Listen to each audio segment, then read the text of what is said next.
Hare Krishna, Krishna Krishna, Hare Hare, Hare Rama, Rama Rama, Hare Hare. Hare Krishna. So today we are starting with the second book in the sequence of Srila Prabhupada's books titled Elevation to Krishna Consciousness, Hard Struggle for Happiness, written by His Divine Grace A.C. Bhaktivedanta Swami Prabhupada. So chapter 1, Choosing Human and Animal Lives. So Srila Prabhupada starts with invocation to the spiritual master. Om Adhnyanatimirandhasya Dhyananjanashalakaya Chakshur Unmilitam Yena Tasmai Shri Gurave Namaha. I offer my respectful obeisances unto my spiritual master who has opened my eyes, blinded by the darkness of ignorance, with the torchlight of knowledge.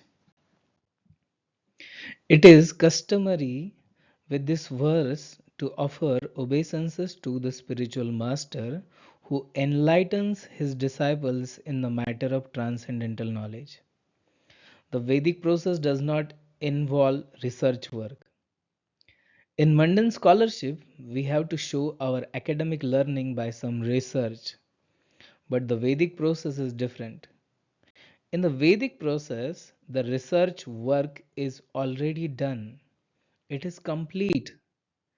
It is simply handed down by disciplic succession from teacher to student. There is no question of research work because the instruments and the means with which one conducts such research work are blunt and imperfect. Imperfections of the spirit conditioned soul.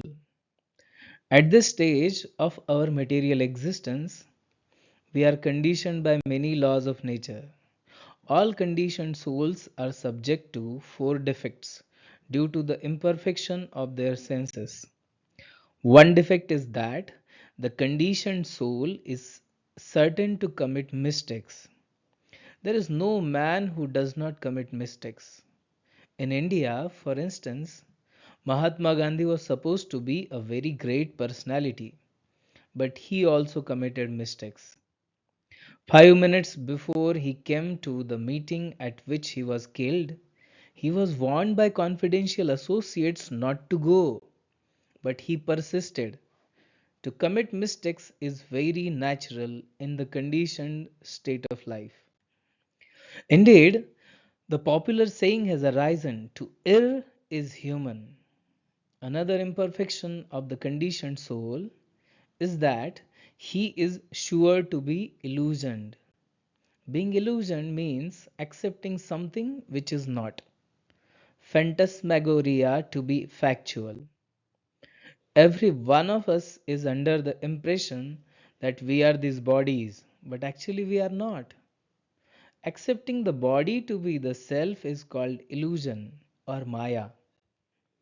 The third imperfection is that conditioned souls have a tendency to cheat. We have often heard a storekeeper say, because you are my friend, I won't make any profit of you. But in actuality, we know that he is making at least 50% profit. There are so many instances of this cheating propensity.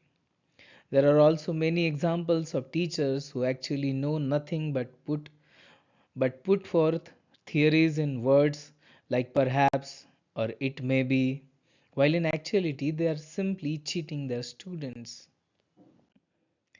The fourth imperfection is that the senses of the living entity are not perfect. Our vision is so limited that we cannot see very far away nor very near.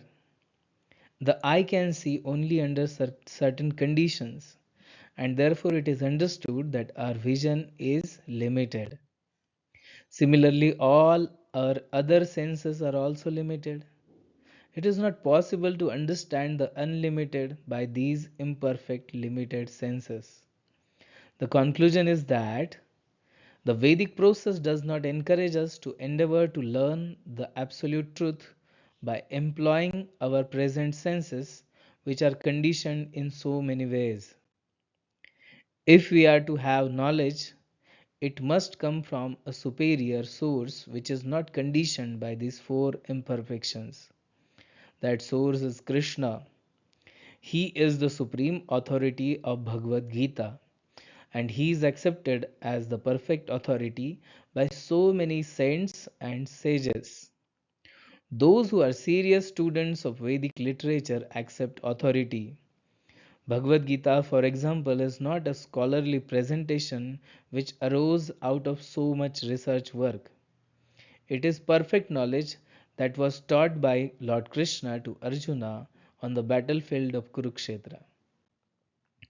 We receive information from it that in previous ages Sri Krishna also taught it to the sun god Vivaswan, and it was handed down from time immemorial from Vivaswan by disciplic succession. So, next Srila Prabhupada is giving verses on disciplic succession. Bhagavad Gita, chapter 4, Shloka 1. Imam vivasvate yogam proktavan aham avyayam vivasvan manave praha manur ikshvakave bravit. The blessed Lord said, I instructed this imperishable science of yoga to the sun god Vivasvan, and Vivasvan instructed it to Manu, the father of mankind, and Manu in turn instructed it to Ikshvaku. If we study Bhagavad Gita according to academic knowledge or according to our own mental speculation, we are certain to commit mistakes. It is not possible to understand Bhagavad Gita in this way.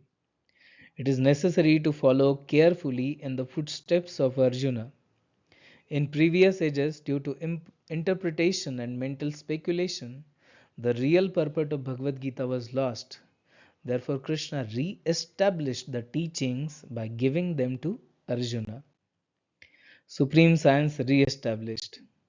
Bhagavad Gita, chapter 4, shloka 2 to 3. Evam parampara praptam imam rajarshayo viduhu sakale neha mahata yogo nashtah parantapa sa evayam mayatidya yogah proktah puratanah bhaktosi me sakha cheti rahasyam hetaduttamam. This supreme science was thus received through the chain of disciplic succession, and the saintly kings understood it in that way.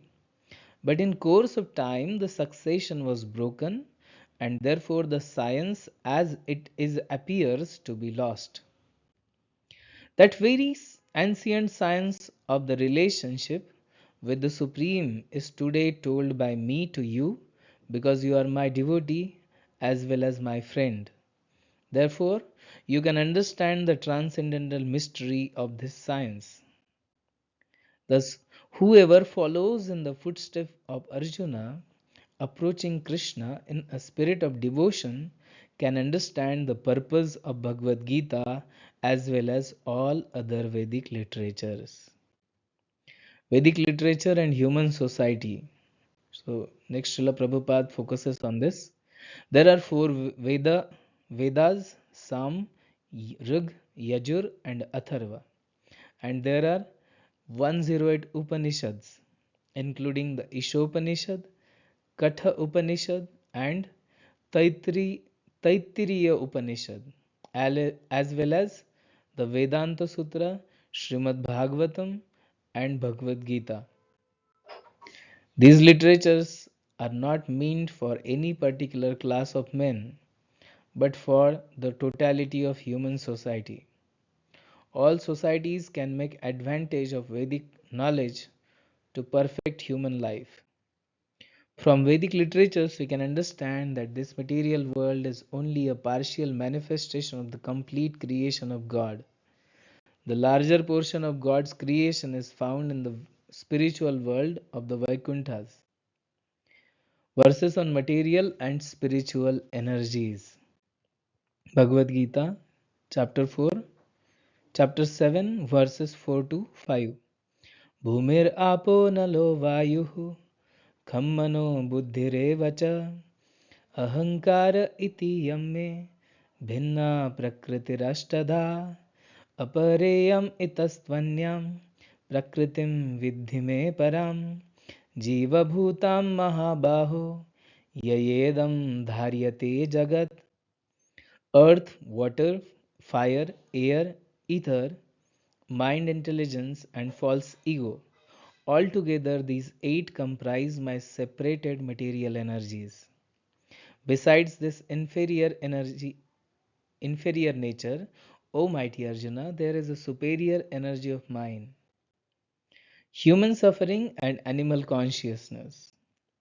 There are many material universes clustered together, and all these universes constitute the material creation. Beyond these clusters of countless material universes in the spiritual sky, which is also mentioned in Bhagavad Gita, chapter 15, text 6. न तद्भासयते सूर्यो न शशांको न पावकः यद्गत्वा न निवर्तन्ते तद्धाम paramam mama. That abode of mine is not illuminated by the sun or moon, nor by electricity, and anyone who reaches it never comes back to this material world. Lord Krishna is explaining his abode in this verse.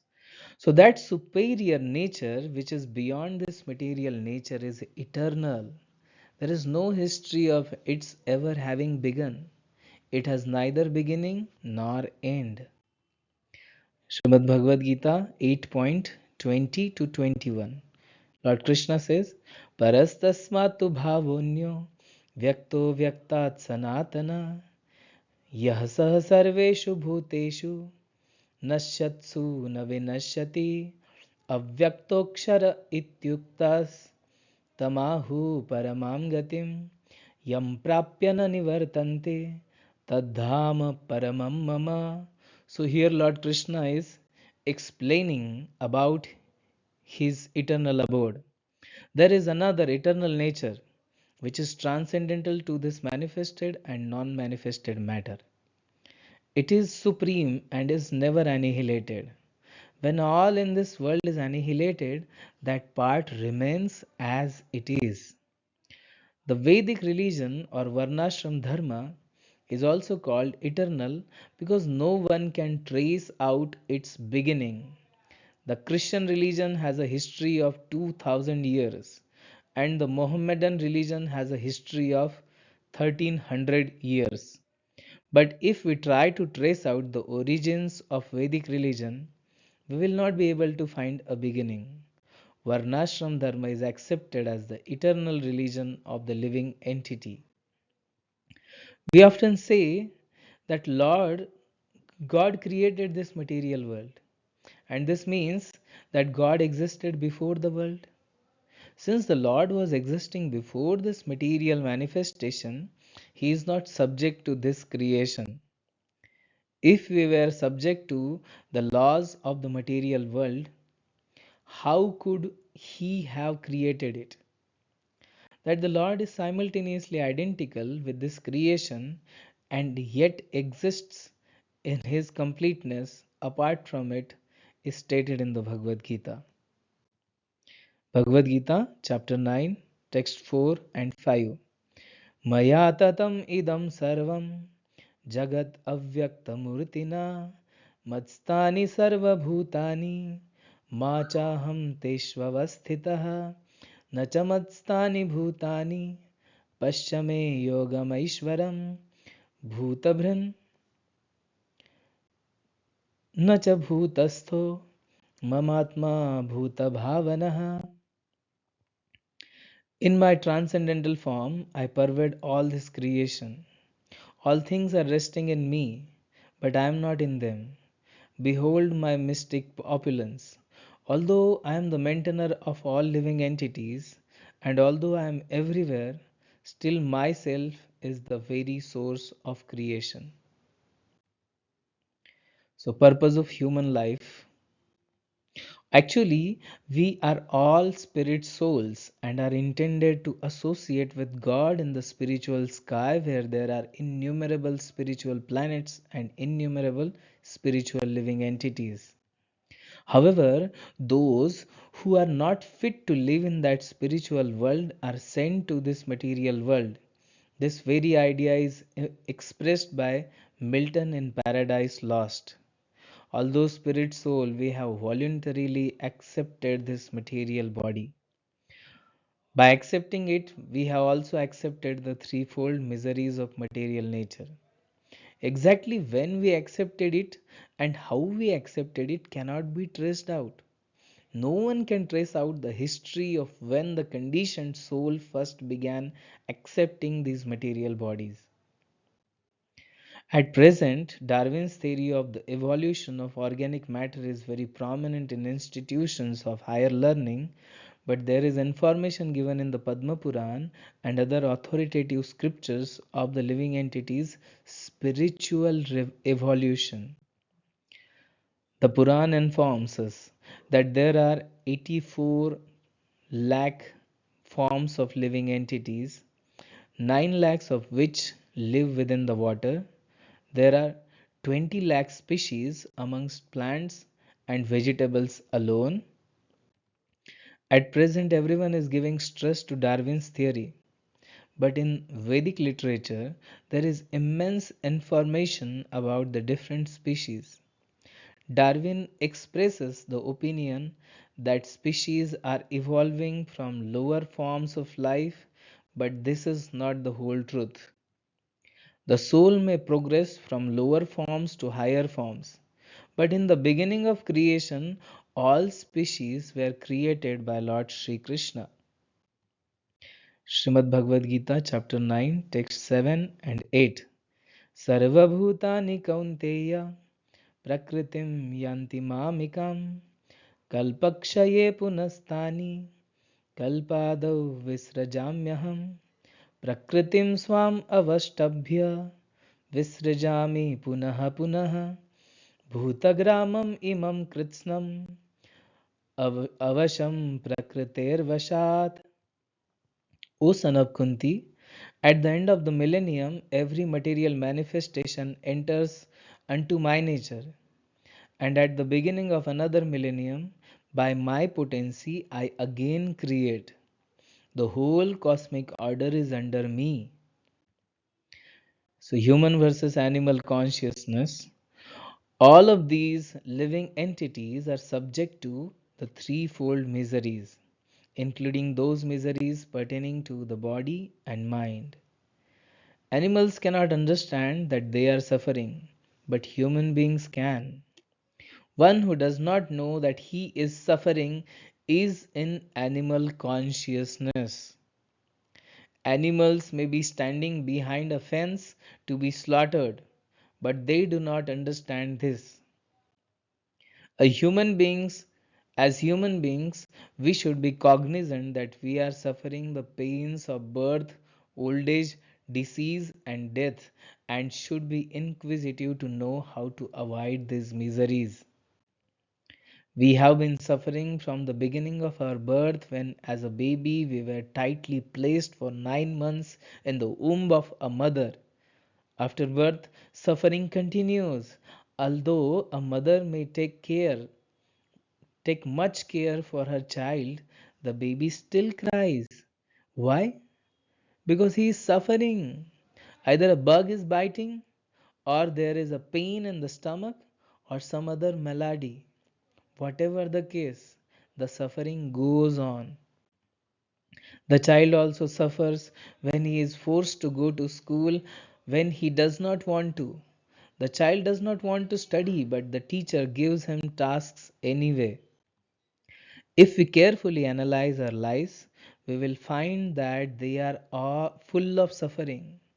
Generally speaking, conditioned souls are not very intelligent and therefore they go on suffering without ever inquiring why. We should understand, however, that this suffering is there, and if there is a remedy, we must take advantage of it. Purpose of human life. spiritual realization. The great sage Rishabdev instructed his sons in this way: My dear boys, in this life you have acquired these beautiful bodies. Now you should know that they are not meant for sense gratification like the bodies of hogs and dogs, but for spiritual realization.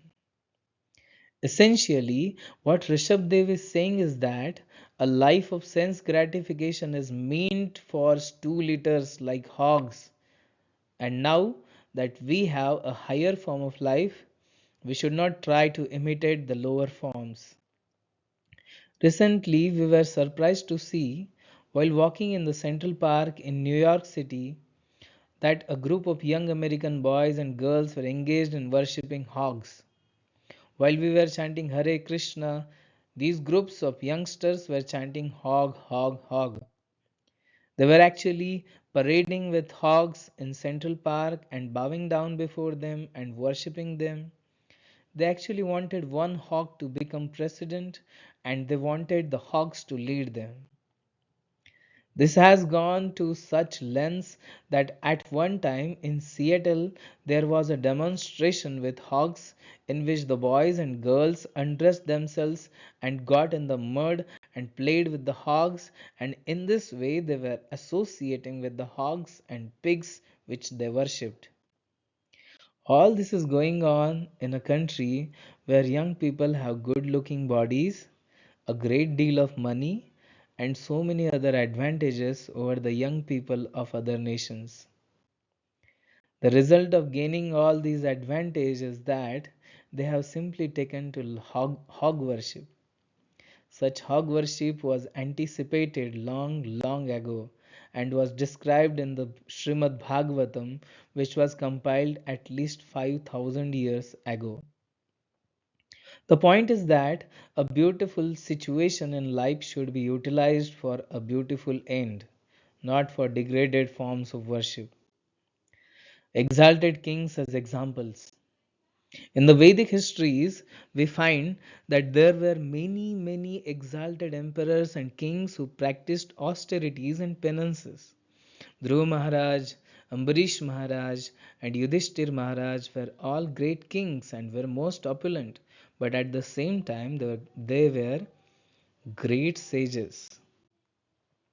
Thus, they set the example for those who have acquired this good opportunity of a beautiful human form of life with all the facilities for economic development and good living. This opportunity should be used to attain an even better life, and this can be actualized by practice of penance. At present, we are existing in these material bodies, but if we take to the process of Krishna consciousness, our consciousness will be purified. Although American and European, the young students who are voluntarily practicing Krishna consciousness are very pleased to practice it, the process is not troublesome but pleasing. Now they are realizing that purified existence constitutes the difference between animal life and human life. Purification and spiritual happiness.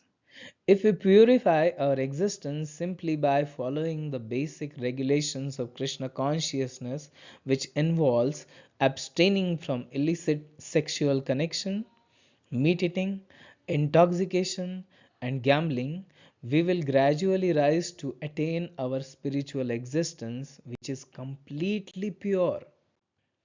The sage Rishabdev told his sons that once they purified their existence, they would have unlimited happiness. We are all intended to attain peace and happiness, but whatever peace and happiness we find in this material world is limited. If we but purify our existence and attain spiritual existence, we will experience unlimited peace and happiness. The spiritual world is not dry or abstract. As pointed out before, there is variegatedness there. A part of the spiritual pleasure experienced in Vaikunthas is the pleasure of dancing. There are also young girls and young boys there. Indeed, there is no such thing as old age or disease or death or the pains of birth. If you want to participate in the unlimited happiness, knowledge, and eternal life which constitute our actual heritage in the spiritual world, we should not waste this life by working hard for sense gratification and worshipping hogs. We should accept a life devoted to the cultivation of Krishna consciousness, and then we will get unlimited happiness and unlimited pleasure. This is the sum and substance of the Krishna consciousness movement. Thank you very much. If you like our effort in serving Srila Prabhupada, please like, share, subscribe our channel. Hare Krishna.